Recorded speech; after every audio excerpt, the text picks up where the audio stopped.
এখন আমি বোর্ডিং টোডিং সব হয়ে গেছে। এখন এয়ারপোর্টে ঘুরে বেড়াচ্ছি। দেখুন সুন্দর এয়ারপোর্ট। বাস বোর্ডিং করার সময় অনেক ঝই ঝামেলা। মানে আপনি যদি হ্যান্ডব্যাগে 2 কিলো মাল বেশি আসেন, তাহলে ধরেন আপনার মাল বারবার খোলাবে।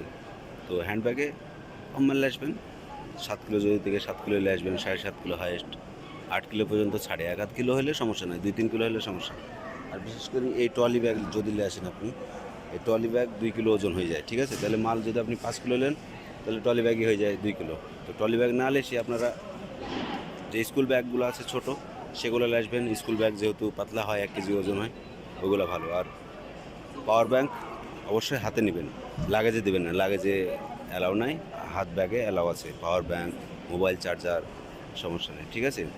তো এখন হয়ে গেছে অনেক। আমার যেহেতু 2-3 কিলো মাল বেশি ছিল হ্যান্ডব্যাগে, তো ওই 1 কিলো মাল জ্যাকেটের পকেটে নিয়েছি। তারপরে আমার পিঠে একটা ছোট ব্যাগ আছে, যেটাতে মোবাইল চার্জার সব রাখতে হয়, ওটাতে 1/2 কিলো মাল ঢুকিয়ে নিয়েছিলাম। তো আপনারা এরকম করেও নিয়ে আসতে পারেন, তবে চেষ্টা করবেন যে কম মাল নিয়ে আসার। আমি এখন ওয়েটিংয়ে আছি, ওয়েটিং এরিয়াতে বসে আছি, ঘুরছি। তো অনেক মিস করবো সৌদি আরবকে।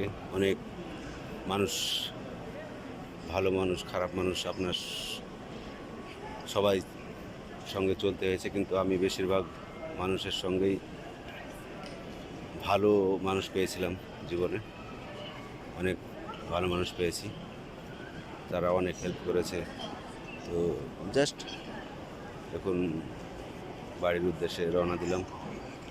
দোয়া করবেন সবাই, সবাইকে অনেক মিস করবো। এটা সৌদি আরবের শেষ জার্নি। আর একটু আপনাদেরকে দেখাই এরিয়াটা, কত সুন্দর এরিয়াটা দেখুন।